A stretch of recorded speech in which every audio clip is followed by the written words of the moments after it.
Hello and welcome to Ascalonian Catacombs Path 1. I'm going to show you how it's done, how you can easily do it with public groups.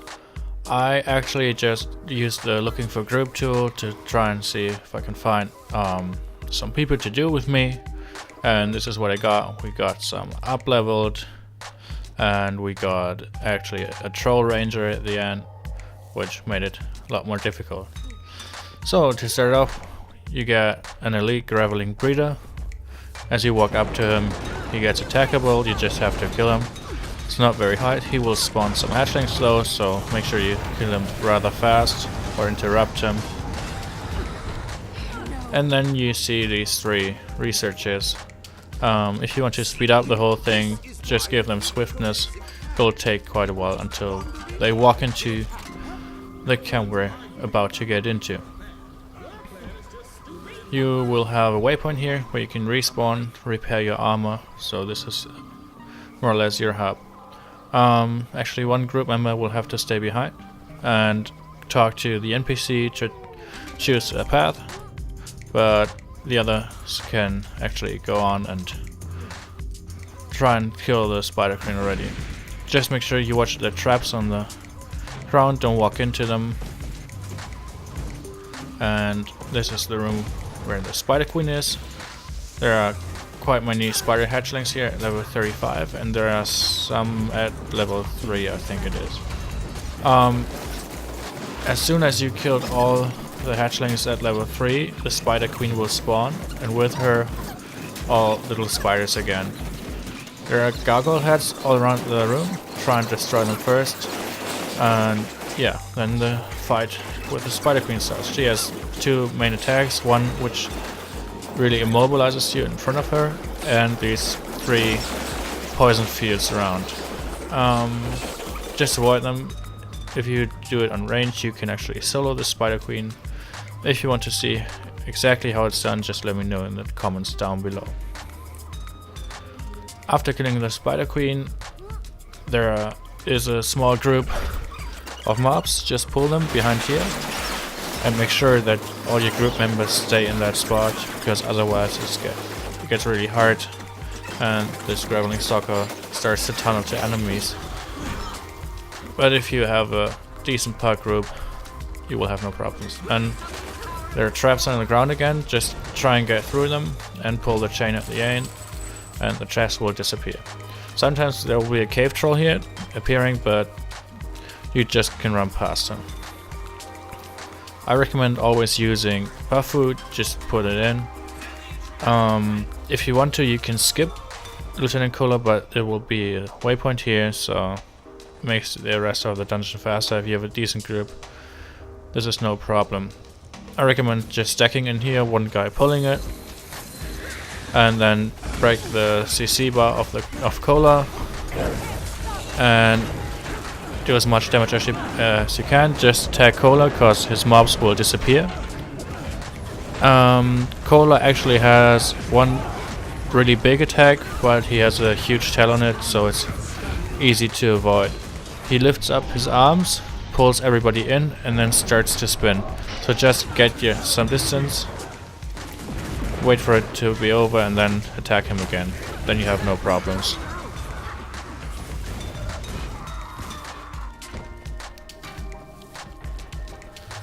From here you have to walk south, and you see these flames.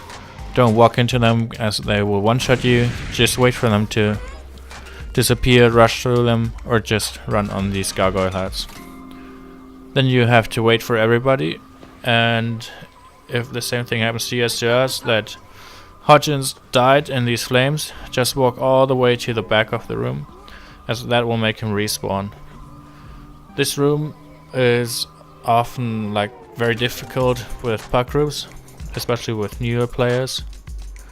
There will be a lot of burrows spawning here, and you have to kill them all, but the gravelings try and kill Hodgins, so you have to either do it very, very fast, or you have to have somebody to protect Hodgins. Usually it is recommended that you just try and destroy the burrows as fast as you can. They always spawn at the same spot, so you can actually just coordinate that up front, then it should be no problem. Somebody has to walk into this little room that there and try and find the scepter piece. It's always in the same spot, just run the way you can.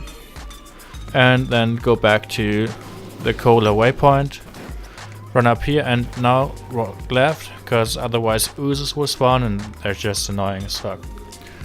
Then there will be a giant chamber where you just have to collect fragments. Usually just one person does it and it's completely soloable. And one more guy just stands near Hodgins, and as soon as the pieces are collected you can talk to him and continue on.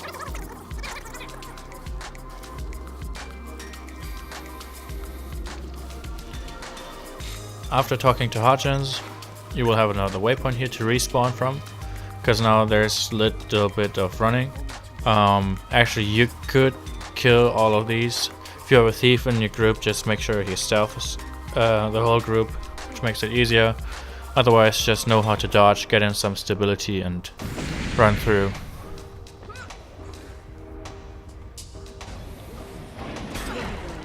Time to do some real damage. Try and remember the way you run. Sometimes you do get lost in here and then you're more likely to die. If you make sure you run as a group or run after each other with enough time, because otherwise the mobs will back aggro, and which makes it a lot harder to run through.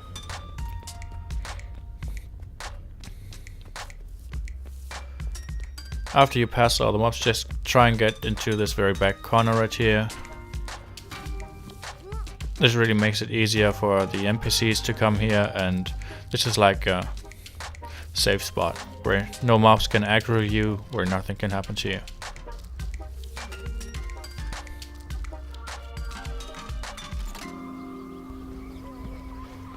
The boss fight is pretty easy. He has two main attacks, which one is like a breath, which gives confusion, and he will cast rings of fire onto the ground, and they actually kill the gravelings that come up. You just have to pull them inside and then one-shots them. Make sure to be careful with the breath. I'm not doing it that good right here, but it's not too hard a boss fight. You can solo it if you need to, but it's then it gets kind of hard. And these elite gravelings, they tend to one-shot you, so be careful. Always watch your confusion stacks, as if you do anything with 9 stacks of confusion you're pretty likely to die. As a reward, we do get some silver, we do get some Ascalonian tears and quite a lot of experience, and that's path 1.